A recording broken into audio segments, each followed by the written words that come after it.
Okay, welcome back everybody. This is Troy and Dr. Cory with Body Talk, with Advanced Spine Joint Wellness. Hey, last week we talked a lot about diabetes. I was solo. Dr. Cory was playing hooky. Sorry. Yeah. So hey, this week we're going to talk about neuropathy. But first and foremost, if you want to find us, you can go onto iTunes and you can search for Body Talk. If you're listening to the podcast, please like and share. And then if you're looking for us formally here in Medina, you can go to ohiopain.com. You can also contact us directly, 330-242-7669. So, neuropathy, huh? Yeah. Yeah, it's a big one. Yeah, there's a lot of causes. See it actually more often than you think in the office, for sure. You see a ton of it. And it's a tough one to treat, tough one to diagnose. And it really bothers patients, too. When they get it, it really, really bugs them. Oh, yeah, for sure. Because sometimes it's not even the pain. It's just an annoying sensation that's always there. And sure. It's like somebody's just tickling your feet or you get that burning sensation. They just can't get to go in. They're like, all right, what's going on? Yeah, and we get a lot of patients, too, that just come in, they describe that, hey, it feels like there's like socks wadded up underneath my toes when I'm walking, and it's just an irritant. Yeah. But some far more than that. Huh? Oh yeah. Some people, they put on socks and it's super painful. Anything touching their feet, right? Sometimes hands. It's painful, and like I said, there's different causes, and you got to figure out why it's happening. Yeah. Do you think it's fair to say that it's a widely known problem but kind of poorly treated? Very much so. Yeah. So let's talk about a little bit about neuropathy. So everybody hears this word neuropathy. Kind of what does that mean? What causes it? How do you diagnose it? And then, of course, the hardest thing: how do you treat this problem? So let's talk a little bit about just some of the causes of neuropathy first. We talked about the biggest one last week, diabetes. Yeah, that's a big one. And there's other causes too, though. And this is a common one. Oftentimes goes overlooked, and many people get it, but chemotherapy induced. Yeah, for sure. Tons of patients out there are getting chemotherapy for different types of cancer, whether it's prostate cancer or lung cancer. It doesn't matter if you're getting chemotherapy. This can potentially damage these nerves in your hands and feet and lead to a post-chemotherapy induced neuropathy. So that's a big one. Yeah. And a lot of patients don't really think of that. But of course, diabetes, like we talked about, other ones. So, just injury to nerves. Common when you see people, car accidents, falls. With athletes, you hear about like stingers. Yeah. So stingers are actually, stretching of the nerve itself. So when you stretch it, it can cause damage.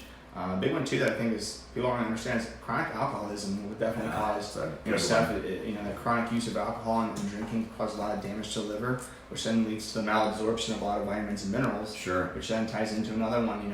Being deficient in vitamins. Your B vitamins. 6 and 12. Yeah. Niacin, vitamin E. Those things when you become deficient in it, those are really crucial for nerve health. So things like that. There's viruses that can cause it. Diseases like Charcot-Marie Tooth disease. It's just it's a degenerative nerve disease that it's going to slowly cause it. And I think the biggest thing is there's so many different causes. You got to find out first and foremost which one it is, and you can't really treat it. Right, and I think that's huge because a lot of patients come in and say I have neuropathy. We go, okay, what's causing it? What do they say are causing it? And if you've been seeing all these other doctors, what's the cause? And no one's really looked into it. Yeah. So that's kind of frustrating. Yes. Frustrating for the patient first and foremost because they're still suffering with the thing. But yeah, alcoholism, nutritional deficiencies, that one really goes overlooked. Yeah. Yeah, and it doesn't have to be just overt alcoholism either. No. It can be, but it can be just 3-6 drinks a day, which people can be highly functional, but still develop some nutritional deficiencies and liver problems. You mentioned viruses and infections. That's certainly a big one too. And some of these can be acquired in weird places. People that travel overseas, maybe get some parasites, things like this, different viruses that can cause these things. So that one goes overlooked. And then we just don't know. Yeah, the old word idiopathic. Yeah. So there's some neuropathies that we just don't know where they come from. And the thought process is, of course, that maybe it goes to back to things in our water, maybe things or lack of things, nutrients in our foods. Lead and mercury is a big one. So those old paints and toys with kids, and then even the pipes of that very water comes through, leaching off that mercury and lead, and just over time, you may not be thinking anything, and you start getting those numbness or that tingling, that burning sensation. You're just like, oh, what the heck is that? And before you know it, you're in full blown, panic mode. Like, all right, what am I doing? What's happening here? Yeah, toxic exposure. You think about it. Years ago, dentists used to use these old fillings. They were called amalgam. Okay. Amalgam fillings are basically a type of heavy metal. And it's been known that leaches into your body your whole life. So these amalgam fillings are basically leaching toxins into patients' bodies, and a lot of them don't even realize it. And those were heavily used back in the 50s, 60s, 70s, and into the 80s. And then in the 90s, they started using these composite fillings for that reason, because they realized it was pretty toxic. But think about people back in the 50s, 40s and 50s, what was going on out west. Big bombs blowing up. And then toxic clouds floating over the country, dropping, different things through the rain into the water supply. Yeah, without a doubt. So plenty of things in toxic exposure there. And this is a big one too, I think goes overlooked, are Vietnam vets, Agent Orange. So there's a lot of Vietnam vets out there who were maybe walking through trenches, who were breathing chemicals in, things like this. And then our Desert Storm veterans too. So veterans have a significant exposure to different things in their travels and in the things that they're doing. So, Desert Storm, there was all kinds of things in the air that we really don't know what those things were. So different gases, oil, fires, things like this. So again, heavy metal exposures, toxic exposures, that's a big one too. And when it comes to those toxic exposures, you think like, oh, if I'm not exposed for a while after, our body, our fat deposits, they just, will stay in there for long periods of time. So almost like a delayed effect too. So, you could have not been exposed for 20, 30 years, 40 years, and all of a sudden you start, losing weight, or you start metabolizing things, people don't think. Things break down, and there has to be a byproduct somewhere. So it comes in our bloodstream and stuff like that. So that's a big one. The general population, I don't think, realizes that too much. And even I didn't until I started learning more wellness-based stuff, not even through school, that adipose holds on to these toxins. So it's basically like a storage facility for them, and you're getting exposed over the years to these before finally your body says, hey, check engine light comes on and says, hey, big problem. So with the neuropathies, let's talk a little bit about symptoms, because there's a lot of them. There's some really traditional ones. A lot of you out there maybe listening have probably experienced some of these or know people that experience these. Let's talk about some of the symptoms. So the common ones we see, somebody comes in and says, I've got this, it's almost like they say it's a hard thing to describe. I've heard things like it's like a burning sensation, almost like a pricks and pins and needles, just constantly. Sometimes it's provoked by certain surfaces. Some people like cotton socks will definitely bring it on. Every patient's a little different, so you can get just the pain, the symptom of it in itself, and then some people describe it as more of a numbness. So it's definitely a broad range. I mean, I guess it's always up for interpretation, subjectively what they want to call it, but it all usually comes down to something that's going on with the nerve, whether it's entrapped, it's been damaged, or another symptom or another effect that's causing it. So it's interesting to talk about for sure. Yeah, and it's usually in two. So if maybe you're having numbness, tingling, burning in the hands or feet, the books classically it's just like this too. They call it the stocking and glove distribution. So if you have a glove on your hand, it'll usually kind of affect that area, like if you're wearing a glove, and if you're wearing kind of a medium-sized stocking. So if you pull that up on your foot, those are kind of the areas that are affected by neuropathy. So if you're wearing a sock, have a glove on your hand, those are the areas that are most commonly affected, the feet being the most common, then the hands being the second most common. This is another big one. I think this goes undertreated and oftentimes flies under the radar, balance problems.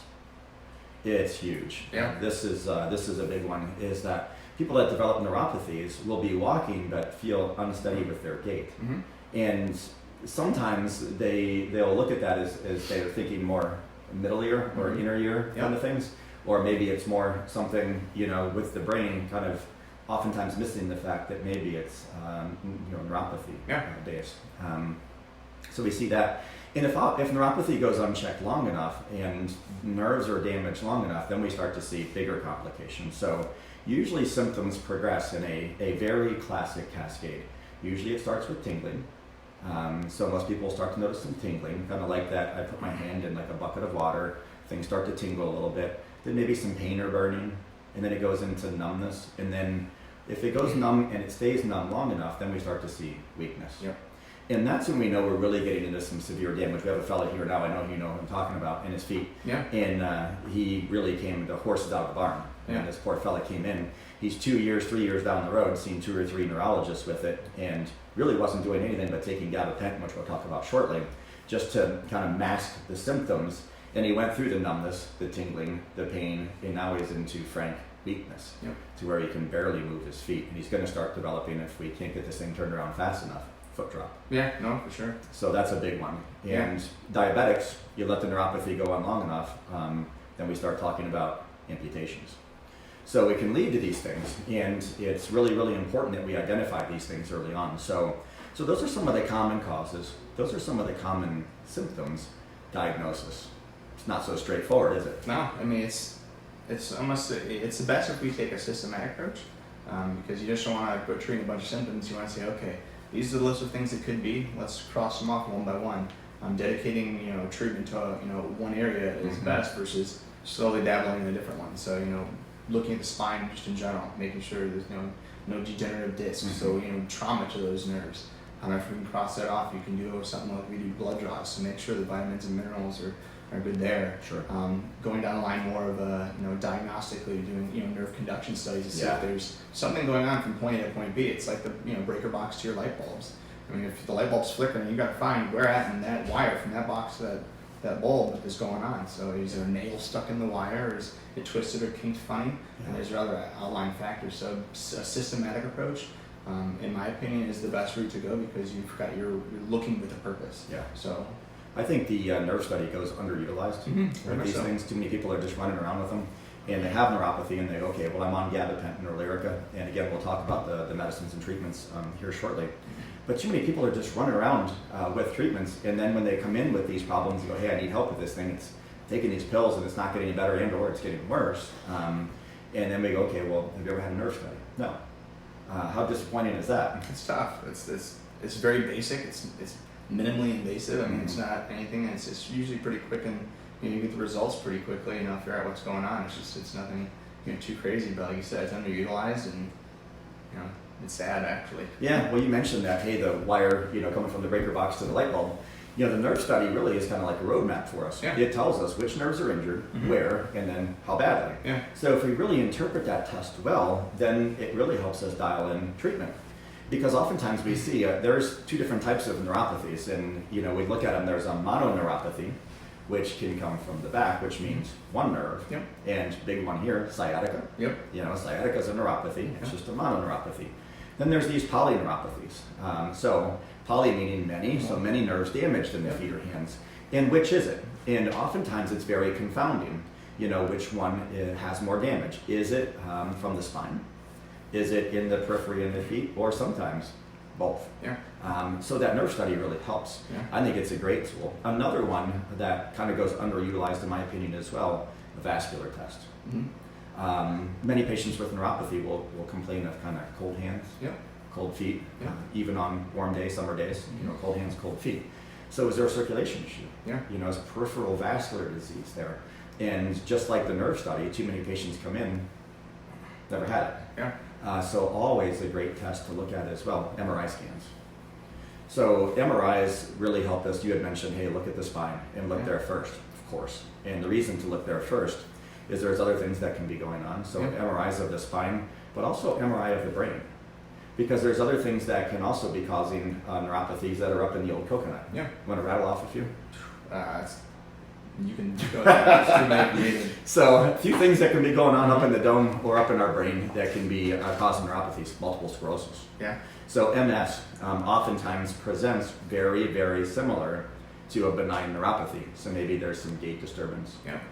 Maybe there's some numbness or tingling. We call them paresthesias. So maybe there's these paresthesias in the feet or hands.